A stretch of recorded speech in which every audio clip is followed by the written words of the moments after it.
We'll go ahead and get started. I know everybody that is scheduled to join or whatever knows me. I'm Jennifer Hanes, owner of Mood Matters Dietetics. Can't talk. And Merrell was here with us last one. Yeah. So she is a student that is, I guess, technically done, right? With, I didn't do your stuff. I will do that. Sorry. Done with her rotation with me.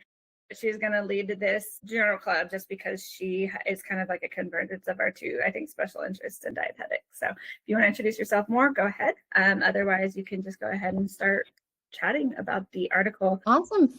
Hi, I'm Merrell Quinton. I'm an MSRDN student in my second year of grad school, just wrapping up a great rotation with Jennifer. The study today is regarding perimenopausal symptoms in women with and without ADHD. This was a population cohort study, and it's really about the intersection between ADHD and perimenopause, which is an area that is quite thin in the literature, and this is a 2025 study, so you are seeing kind of some more recent smaller studies regarding this topic. This study in particular included 5,392 women that were aged 35 to 55. And the researchers used the data from the study to kind of understand like the symptoms of perimenopause and again, kind of what the symptoms were in severity for people who had ADHD versus not. And what I found to be really compelling in this study was kind of what some of the findings were. So the level of severity, for instance, with the women with ADHD seemed to be quite a bit more intense, especially in the areas of like psychological, somatic, and urogenital domains. So the differences between the women with the ADHD, that they were feeling those symptoms much more strongly. And earlier too. Yeah. And sorry? Earlier too. They were younger. Yes. Much earlier, like sometimes 10 years earlier, like more on that like 35 to 40 range, whereas it is more common generally to start going through those symptoms like in your 40s, mid to later 40s even. So that was kind of the key, I would say, like the overall key finding, that the women with ADHD had significantly higher perimenopausal symptoms. And it was suggested that there was kind of like even like a 10-year earlier onset of perimenopausal symptoms, and just that the symptoms were even more like some women, especially those without ADHD symptoms really at all, whereas the women with ADHD, it was very common. So just like one of the statistics was women aged 35 to 39 with ADHD, they were like 31, or I think it was over 31% were reporting severe current symptoms. And then 30% for the 40 to kind of 45 year range. And then there was also a piece that I found really interesting, and Jennifer, I'd love your thoughts too.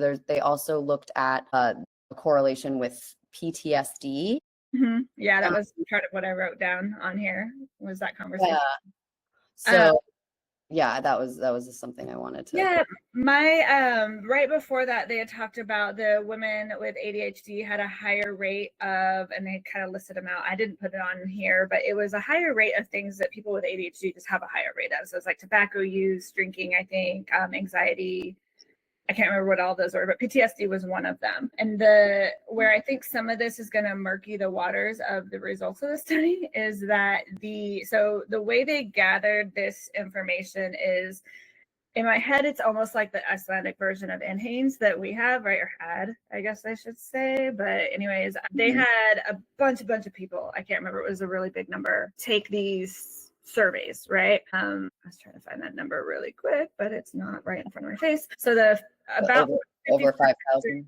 Yeah, well, the 5,400 number comes from, those were the women that were in that age range that had ADHD, right? And then they were kind of looking between symptoms of perimenopause versus symptoms, or people that reported they had it, right? But the overall, where these subset of people were pulled out from, was a study that was analyzing trauma in that population, in the Icelandic population. So the study is going to skew more towards people that have PTSD, right, or some type of trauma history. So there is going to be a little bit of murky right there. But yeah, basically what they found is that PTSD seemed to independently increase symptoms of perimenopause, but within that, ADHD still, so having PTSD and ADHD was like the most severe group, I guess is the way to say that. I'm trying to think of an easier way to say that. What I actually wrote, let's see, perimenopause may increase symptoms of ADHD, so I can go back and forth, but I don't think that's the one I meant to read. Well, they had higher PTSD rates, 42% versus 10%. Yeah, so you're going to have a population that is impulsive, that puts themselves in potentially dangerous situations more frequently. That's why you see more substance use, right? You see more car accidents, you see more, just things like that. And so, potentially they are in situations more frequently that are not safe, right? So there is just in general people with mental illness or some kind of psychiatric disorder in general more likely to have some type of trauma occur to them, right? Whether or not that's the reason, that's outside of the point of the study, but it makes sense that there's going to be an increase in that. And you've got a population that's also more prone to anxiety. And so when you have a trauma with someone that's prone to problems, right, then that can compound, if that makes sense. But what I actually wrote down while I was reading was that there's the potential that the perimenopause screening is catching ADHD symptoms rather than perimenopause because of the overlap of the symptoms that we talked about. But within that subset, even with that kind of confusion over, is it perimenopause, is it ADHD, where's the PTSD kind of plays a role in it. Like once they do their little magic math numbers that I can't do, they still noted that women who self-reported perimenopause had worse symptoms when they were ADHD. That was a very backwards way of saying that, I'm sorry. But it was a little bit lower, like the association wasn't quite as strong when PTSD was not in the mix, I guess. Does that make sense? So like it's finding where all that overlap fits. I feel like I'm very, very muddy in how I'm saying this. I'm sorry. No, I totally get it. Yeah, the overlap of symptoms, and also I think a limitation of the study is, there was no clinical aspect to it. It was all like the self-reported mostly. So I think that can get confusing with like so many overlapping symptoms. And if it's, you don't really know, like if they're underreporting, overreporting, like some of the the validity piece. Yeah. So they took like the subset of women that was 35 to 55 or something like that, right? 45. Yeah, 35 to 50. They took the women that responded to the overall study, that age group, and then they pulled their ADHD screening and their perimenopause screening. And also they had asked them, are you in perimenopause or not? So when they looked at the individuals that had screened on the test for perimenopause versus the women that said they had perimenopause, then you started to see a little separation as well. But again, what I thought they did really well actually in this study was like, this was the limitation, right? When they did this, the only like perimenopause screener they had was answering questions, right? But some of those screeners are, is your anxiety getting worse? Is your depression getting worse? And that's all things that are also associated with that. There's also, I pulled up some other studies as well. So just an increase in anxiety and depression and reduction in executive function is also just a symptom of perimenopause. So are they, it gets a little hairy, I guess it is. This study would have been a little bit stronger had they had done all of this and also tested like hormone levels or tracked periods, something like that. But I don't know that that was the point of doing this either. So it's not necessarily like they did a bad job. I think they did a good job of saying what needs to be looked at more closely, right? Right. I don't know if that made sense or not, but I think that's why I told you that it's a starting point. I think it definitely shows a clear correlation. But then the other thought that I had is I have a woman who's 40 in front of me in nutrition counseling. Do I care if she has a reduction in executive function because of perimenopause or because she has ADHD? Like she has a reduction in executive functioning and we have to work with that. I don't think it matters so much why. I think that we get really in the weeds of that, of like it's something that I've often honestly thought, having worked in both veterinary and human medicine, that human medicine gets too caught up in like the exact specific thing So like, for instance, during my fancy talk, one of the questions was, well, how do you treat gastroparesis differently if it's because of substance use? And I was like, well, but why? It's still gastroparesis.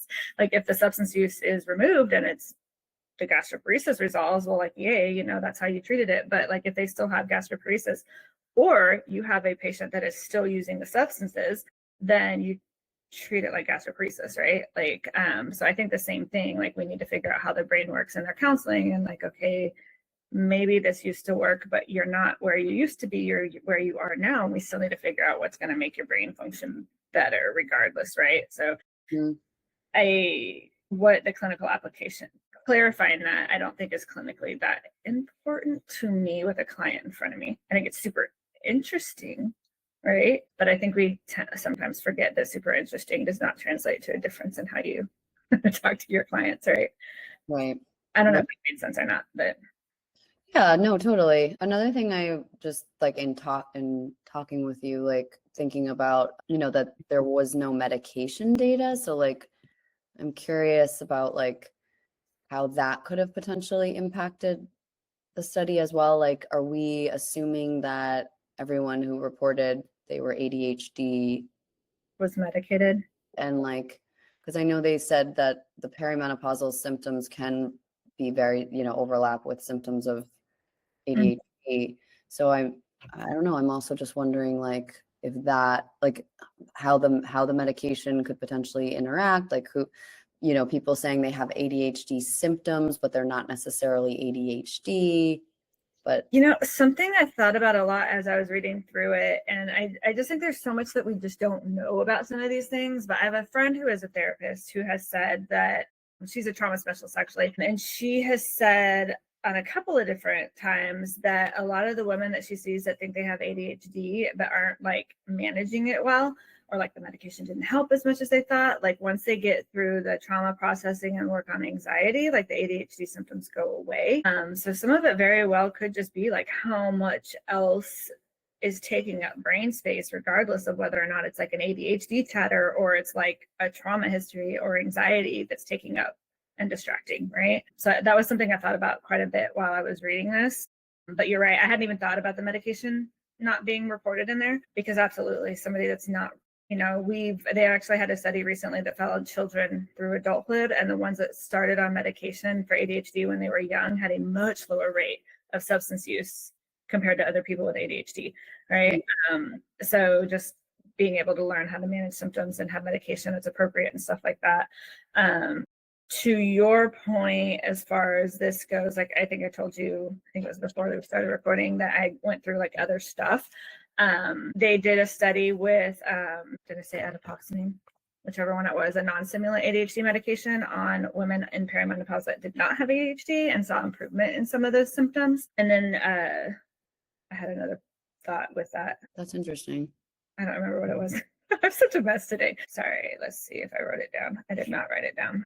I think about ADHD medication, and this is like, I totally admit that I don't know a ton about ADHD, but like I would just think that ADHD medication could do the opposite of someone who's having like perimenopausal symptoms of like anxiety and stress. And like I don't know, like How it could go both ways. Yeah. that really like help their symptoms, but I guess it depends if they're truly ADHD or not. Yeah. I think what I was going to say is that there were some minor studies in there, smaller studies that were looking at like having to adjust ADHD meds during the perimenopausal phase. So even women that have had ADHD and been medicated for a while, like they have to adjust their medications during that time period, which I think honestly was not part of this study, but almost supports it, right? And that there's an overlap there, that it may be exacerbating like ADHD that's already there. Like I said, there's a lot to tease out, but you know, if they were diagnosed to the point to being on a medication, and then they still had to adjust during that time period, I think that's a pretty clear indicator that there's some kind of effect, right? Or what's the word I'm looking for? Some type of alteration of symptoms or whatever. With ADHD, when you're counseling people, you know, a lot of it depends on, you know, sometimes I have some clients that I like really encouraged to think outside of like neurotypical like habit goal setting ideas, just because like I get the feeling when I'm talking to them that I was like, I don't know, like but like you have to think of medication, being medicated. A lot of them do suppress your appetite, right?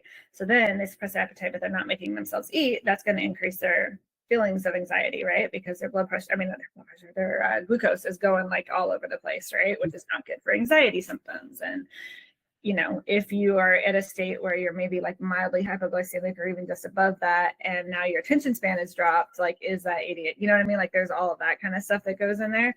But then if they're not on medication, then a lot of times it's very common for them just to forget to eat. So they don't have a medication stopping them from eating, but they do have like just like brain on 14 other things. Hyperfocus is really known for that. I had a client recently that we were talking. It's like, look, like every hour we got to get up, right? We got to get up and move. This was not an ADHD client, but I was telling her, like, just stop every hour while you're doing this. We're already trying to do this every hour. Just stop. How long has it been since you've eaten? How do you feel? What do you need right now, right? And I was telling her, you know, somebody with ADHD, it's like, are you hungry? Do you have to pee? Have you been sitting for however long without moving and now your butt hurts? Or like whatever it is, like a whole body scan sometimes is needed, but that you have to figure out how are we going to do that, right? And so that's why I say, like, if executive functioning sucks, it just sucks, right? So for me, I hate timers. Anytime someone tells me to set a timer, I'm like, it's not going to work. But that's also a very common thing. I'm just going to turn it off. It's going to irritate me, right? And so, like, for me, running out of water or I try to use ending a client session, but that's so irregular for me. Like, finishing a client session, when was the last time I ate? When is it, you know, that kind of thing. Social cues I lean into a lot. Like, if you're working, like, did everybody else go to lunch? Like, you should have gone to. Like, why are you still at your desk? You can go to lunch with them. So it's just kind of figuring out like what works for them. I don't know.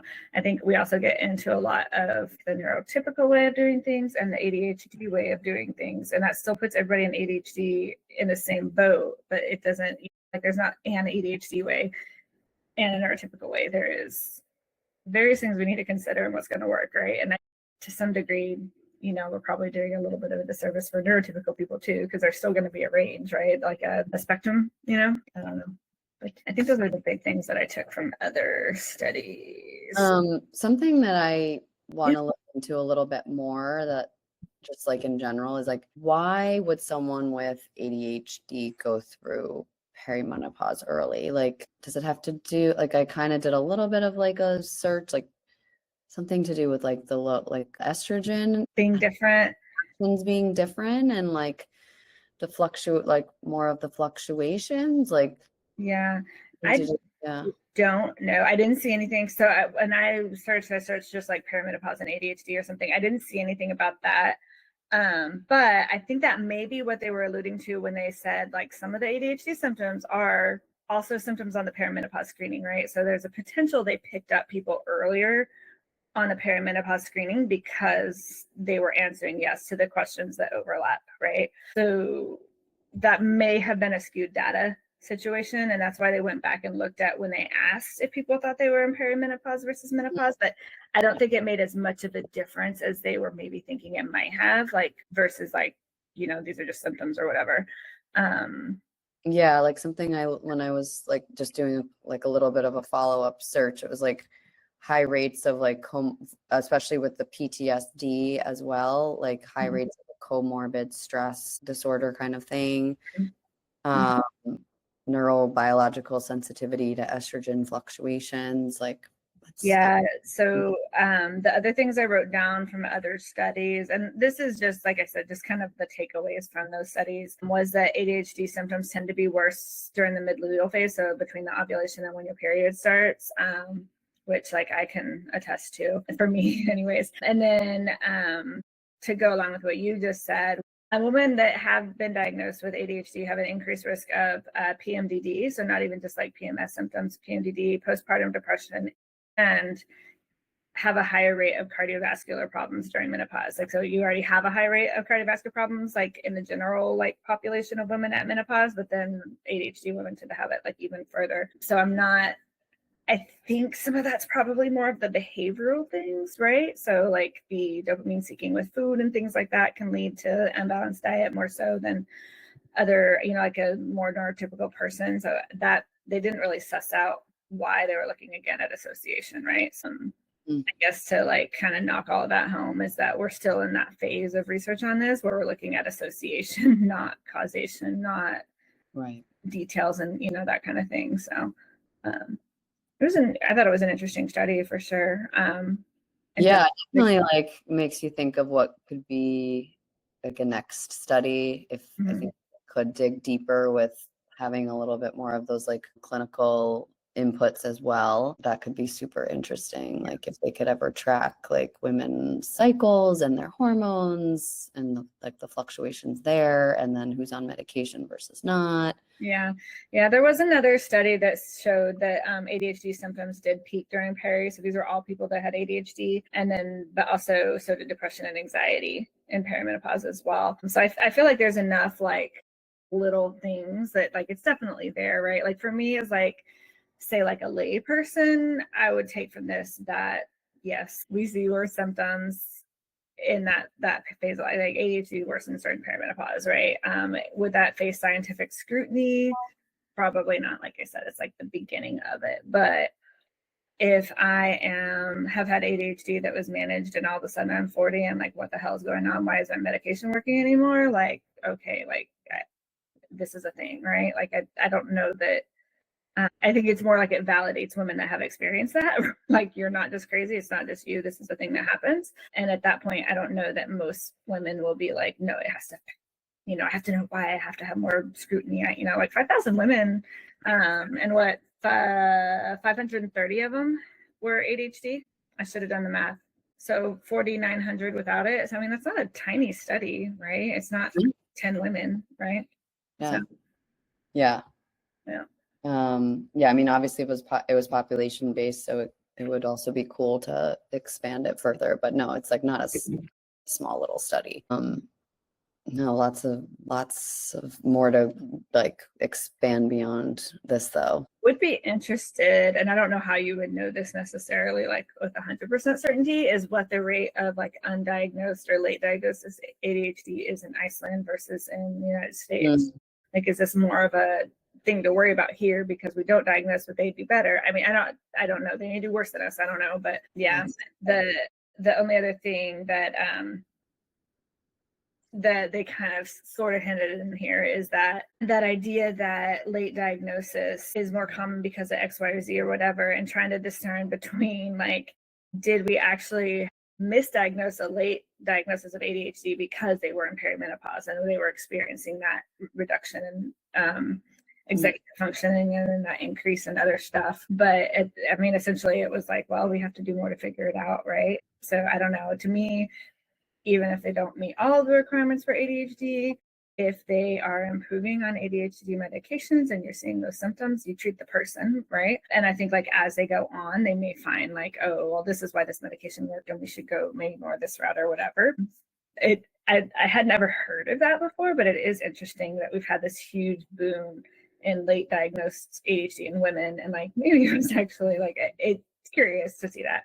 I have had a client, the opposite actually, just one, so like totally anecdotal, a long time ago when she went through menopause, her ADHD went away. She was like, what the hell? It's just, she had it, like she was diagnosed as a kid. Like this wasn't like she was diagnosed in peri and then like it went away or anything like that. And for the most part, she's like, it's kind of cool, except that she was like, I can't hyperfocus anymore. She had like a very like technical smart person, like some type of engineer or something like that, like very technical smart person, concentration type job. And she was like, I cannot hyper focus. So like she was almost experiencing like worse, like she's like with that ADHD, so she could hyper focus at work, like she was having less of a concentration on her work because she wasn't, I guess, misallocating her focus or whatever, like she was with ADHD. So I thought that was really interesting. She was just like, dang it. She's like, it's nice everywhere else, but her brain can go to sleep, but the work maybe isn't quite so as efficient. What exactly like changes in your like wiring with menopause then? No idea. I think that there's a lot. I think that if nothing else, there's a clear like something happens with hormones, right? for there to be a fairly large consensus of what time during the menstrual cycle symptoms are worse and what, like that kind of thing. Like, but also potentially why it's so much harder to diagnose younger girls, right? Because their symptoms aren't there, quote unquote, like all the time, right? Yeah.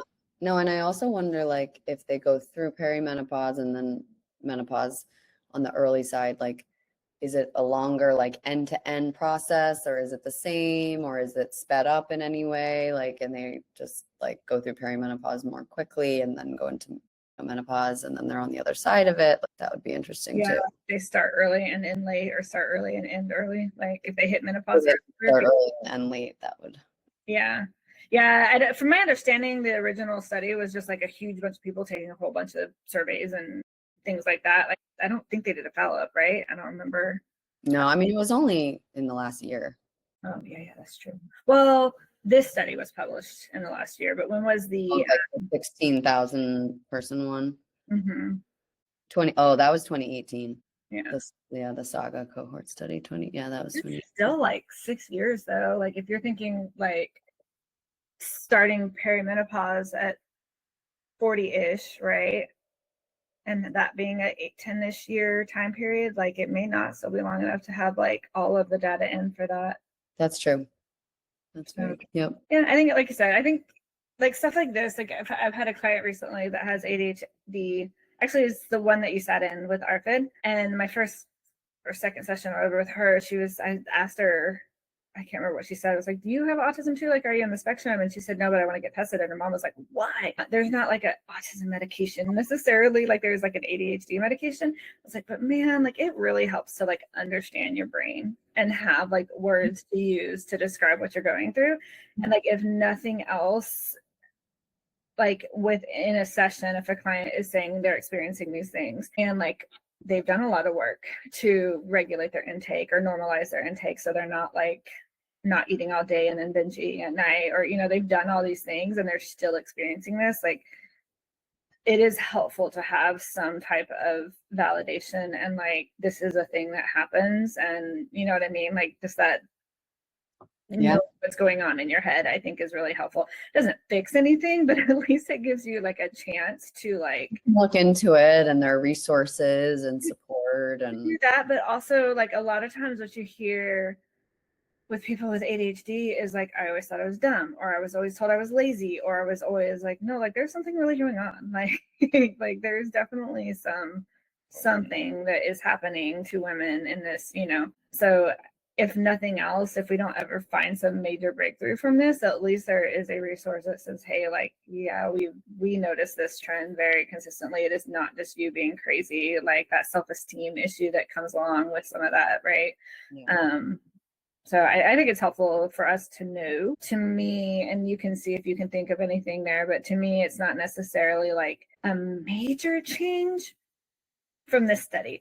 I am kind of curious. Like I try to, like in my business, like right in that like weekish or so before my period, I'm not doing anything creative. So like I really try keeping on track of things, like getting things written. If I'm like putting things on Pinterest or I need to make graphics or anything like that, like all of that is done before that point, and then it can trickle out. And then I do like the tedious, like, oh, my emails needs to get cleared out again. Or even like I've got 3 recorded webinars that I haven't watched yet that I want to watch, right? Like I can be a little bit more passive in that kind of thing. Or like maybe more like planning rather than like that. So I would almost be curious from that aspect if there was a way for some women to like set an idea aside of like when they're going to be pushing for new goals versus when they're going to be kind of coasting and trying to settle in, if that makes sense. Yeah, 100%.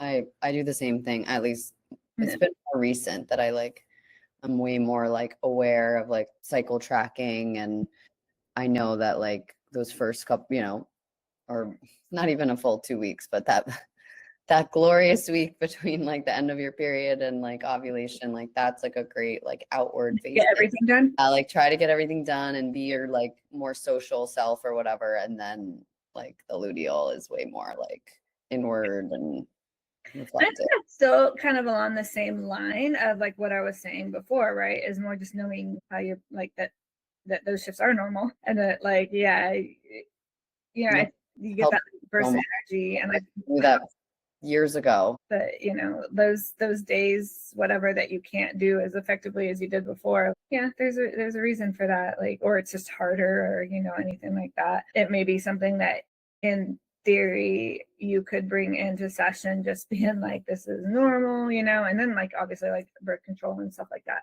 also can complicate some of those conversations. But is it just a like allow yourself, like I hope all of the dietitians are not pursuing perfection or having their clients, but you know, giving themselves grace and like, yeah, this is, you know, a thing. Make your goals matter for you, not for somebody else. Those are conversations I have anyways. Like, a guy the other day, one of his big things has been cooking at home, and so I'd asked him like, how often are you cooking at home? He's like, probably not as much as you want me to. It's like, it doesn't matter what I want you to do. I don't live with you. Like, you need to decide that, right?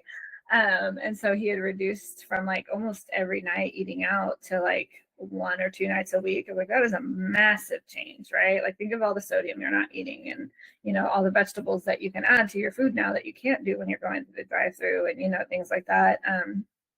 But like, it doesn't matter if that works in my house, right? I also don't work outside the house. Like, I could, you know, a little bit easier just so I don't have like an extra commute, right? That I have to add into my time, that I then have to, you know, when I did cook or when I did work outside of the house, we were eating out more frequently, right? Because I wasn't getting home till 6:30 or 7, and then everybody was starving and pissy because everybody was starving, right? So like, just what fits your lifestyle where you are, I think, is maybe a big takeaway on that. I also tell people, like, when we're talking mindfulness, is like, for me, mindfulness changed when I was diagnosed and got put on medications.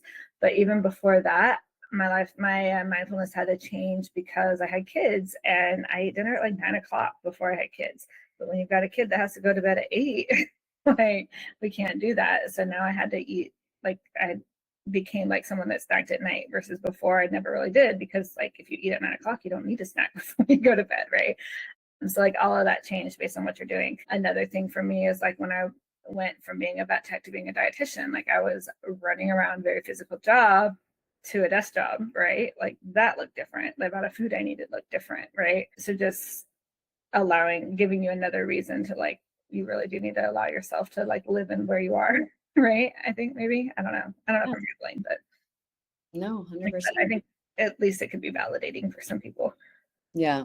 Yeah. No, and I was just thinking of when we were talking about like the, you know, kind of like being in touch with like where you are in your cycle and stuff. But I do think that a challenge for those who are starting or in perimenopause is like, your cycles can change and get either shorter or longer, or like, or fluctuate. And I know I've experienced that. And that is super like disorienting, because if you feel like, I know how I feel during this time of the month, I know how I feel like leading up to my period, but you know, if your period doesn't come on the 28th or 29th or 30th, whatever day, and then you're just like, why I feel like all over the place, and it's hard to like get a grasp of like where you are and Yeah. how to feel. Yeah. I think it's interesting. Like I said, I think there's a lot to learn. I don't know that, well, one, we're not going to get this tomorrow either, right? But yeah, it was an interesting study. It was nice and short too. It wasn't like a gajillion pages to read. So Yeah. I completely blanked on the study until about 5:30. So I was so glad that it wasn't super long, so I could read it well, instead of like, I was worried I was going to have to just really like skim it. But I did skim the other research articles. I didn't like go in there and really big depth. But yeah, it's really interesting. That might be something, like, I don't know, like, really, this was not a nutrition focused study, you know, so I don't know that it's necessarily one that like we're going to keep doing like journal clubs on necessarily, but I wonder if there's more research on the like you said, either just the length of the menstrual cycle. I had a friend in high school whose menstrual cycle was 60 days long. We were all so jealous of her. But there, you know, like, I wonder if like the length of that has anything to do with it, or if, yeah, like you said, what, like, just more, yeah, I don't know if there's more in that, within that cycle changing and stuff like that. There's obviously some, because they've kind of identified where the symptoms are worse, but yeah, it's interesting. I also suspect, I should have looked this up, I also suspect that my symptoms are not there when I'm pregnant. Like, it's hard to talk because with Alice, I was just asleep the whole time. She was an exhausting pregnancy, but I did yoga through both of my pregnancies, and I cannot do otherwise. Like, but I like and like I just like if I'm exercising, I want to go, I want to run, I want to lift weights. And like doing yoga is just not there for me. The sitting quiet, like I did it through both of them. Wow. So I kind of wanted that. I was not diagnosed until after I had Alice, so I don't like. I always suspect I had it. I don't think this was a perimenopause thing for me in my case, but I think I guess I don't know, maybe perimenopause, but just she was just a more stressful child. Like they always say, there's that tip over point for that late diagnosis. You know, I think I just couldn't manage it myself anymore. Essentially, is what it was. But I wonder if there's any research on that in pregnancy, just because I've had that thought a few times. That interesting, and like kind of similar to what you were saying about the woman who went through menopause and all of a sudden she lost that like focus, you know, in certain areas. And I wonder, I was thinking like, so if you don't mind sharing, like, I'm wondering if like a question that was popping in my head was like so you always like suspected that you had ADHD, but then once you got diagnosed, you started taking medication. But how does that impact like how you could like hyper focus like without medication and then medication?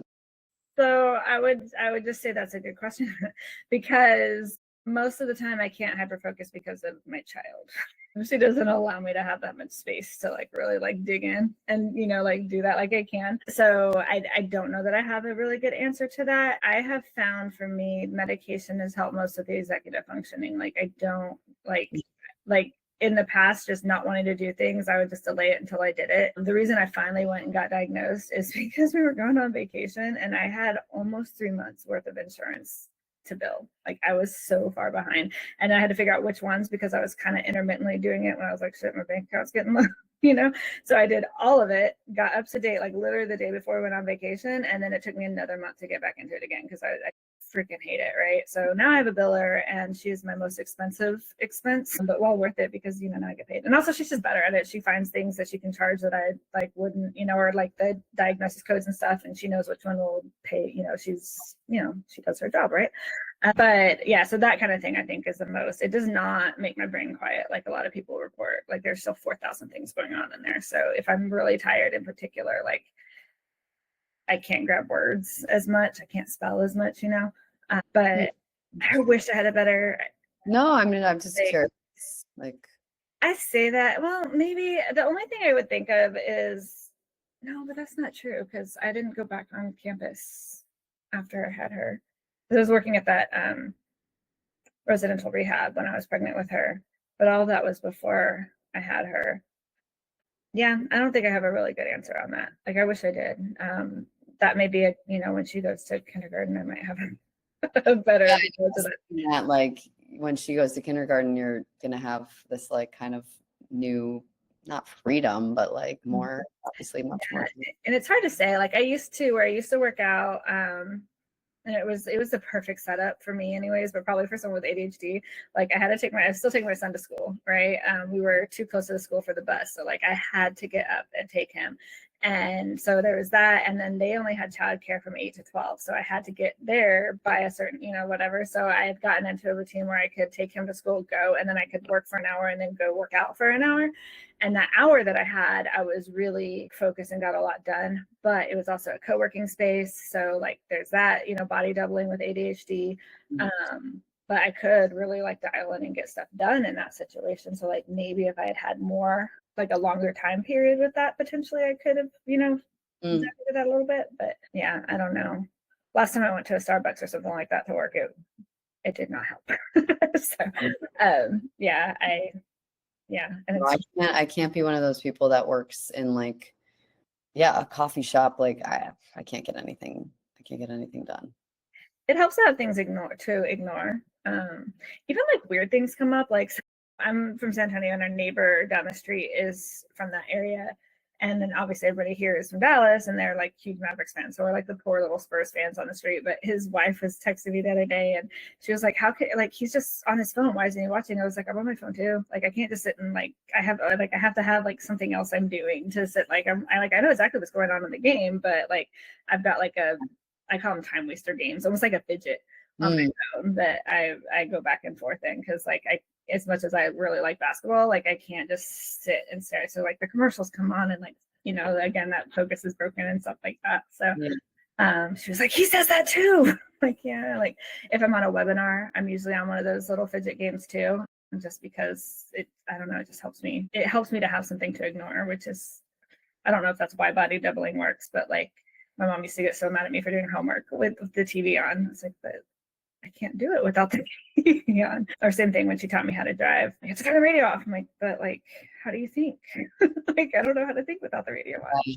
Well, and I feel like nowadays, especially because there is so much distraction, like, and like kids' attention spans are so short. Like, I think it hopefully at some point will be almost like mandated that people get ADD and ADHD tested, because it's like you almost can't tell sometimes with certain kids because everyone's just so distracted, and especially if they have a phone or it's like it could, I don't know, but so yeah, I don't know. But yeah, I think it was a good study to go through. And like I said, I think they were really good at like acknowledging like, where the deficits, so to speak, are in their study, and that's just the nature of what it was. I mean, we get that same type of data from Hanes, right? That they go back and look for patterns and things that have already been recorded or whatever. So it's not bad data; it's just not definitive, so to speak, right? It is the showing us where to look, I guess, like that kind of thing. So. Yeah. Sounds good. Awesome. I had a thought about your perimenopause group while you were talking earlier, and I can't remember what it was. But I'm curious if you do end up doing another group, if you ask some of those questions, like, what do you think? Like, are you having, like ADHD, something like that, and see if no, that was this really opened up another like part of my thinking on. I mean, I personally like. I've never been diagnosed with it, but I do definitely have like a little bit of an attention issue, like, but I think I notice it's exacerbated at certain times or certain parts of my cycle.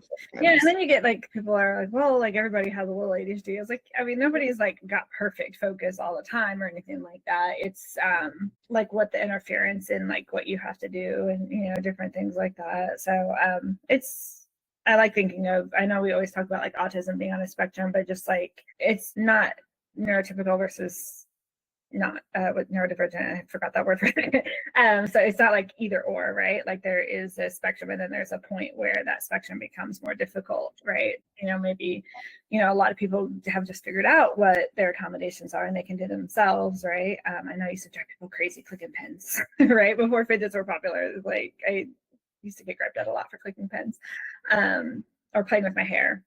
Yeah, I don't just kind of see where it is and where are the symptoms and that kind of thing. So I wouldn't have cared to get diagnosed prior to that because I was managing it just fine. I will say, before I was diagnosed, my boss, it was at the psych hospital, and because they had so many people on the floor, they didn't want people in the office to be treated unfairly by having headphones in, which I get like not everybody following the same rules or whatever. But anyway, she was like, you can't listen to your music anymore, like in headphones while you're working or whatever.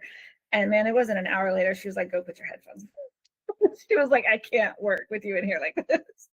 So I was like, yeah. I mean, I told you that was going to happen, but she was like, we'll fight them if they come in here and grab at your headphones. It's like music has always been, there's some kind of like background noise or whatever. So like I was like rocking out, but having that to like keep me divided adequately or whatever. But yeah, she was like, no, we're gonna figure out how to let you have your headphones. We had been sharing an office for like 6 months at that point, and then they decided to be mad about it or whatever. But she was like, well, if they ever come, and they never went in there anyways. She's like, if they show up and you have your headphones on, like, we'll talk. Yeah. Can't work if you don't have your headphones. So like I said, I'd had something that worked for me, but it wasn't quite as obvious like how much it worked for me until it was like taken away. And even to me, I don't think it was that obvious to me until she was like, you're driving me crazy. Like, go take care of yourself. So yeah, just kind of, like I said, people find what their coping, for lack of a better word, mechanisms are. So yeah.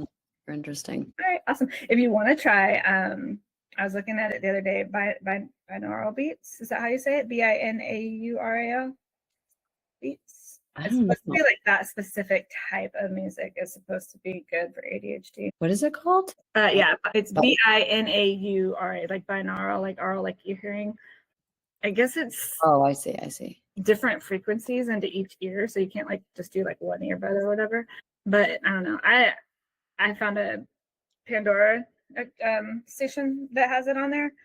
And I just think music in general helps me, but I will say that without lyrics or like music I grew up on, I don't get that like, oh my God, I love this song. Like, like that kind of distraction doesn't pop up with it because there's not, So, but I think you could do that with a genre that you don't usually listen to or yeah. No, when I'm working, I can't listen to anything with lyrics. yeah. So yeah. So there's different things. But like I said, I just found a Pandora channel that had it on there and I've been playing with it. I can't say that I would argue that it's like way better than other music for me. So I don't know. Cool. All right, awesome. Well, thanks for doing this. Any other thoughts or anything like that? We'll figure out the next one. How to I think I don't know yet, but I think we're gonna do some type of study because I posted this on LinkedIn and it was like it really resonated with people, is the physiological effects of trauma. So like the altered metabolism, nutrient storage, things like that. If I can find like a study, because I think it's just such like a body of research. If I can find a recent decent study on that, whenever I get a chance, then I think that's what we're going to do. Even though I know I said we're going to try to focus on ADHD, but it seems to be like a really interesting, and I think like we talked about PTSD and stuff, I think there will be some overlap, but that seems to be really resonating with people. Either like, yes, everybody should know this, to other people saying like, what are you talking about? Like, obviously I need to know this, right? Learn this or whatever. So I think we'll do that. And if not, I'll just find another, I wasn't saying RCT, but a meta-analysis on ADHD nutrition or something like that. So one of the two, once I get that figured out. So very cool. Yeah. All right. Awesome. Well, thank you. Let me know if you have any questions about it. And then, like I said, I'll send out the recording and everything. So you should have that. Awesome. All right. Awesome. Well, I will see you later. I'll get that after the game. I'll do that. Yeah. So yeah, just this week, I think is fine. All right. Awesome. Well, I'll see you later. Okay. Thanks. Bye.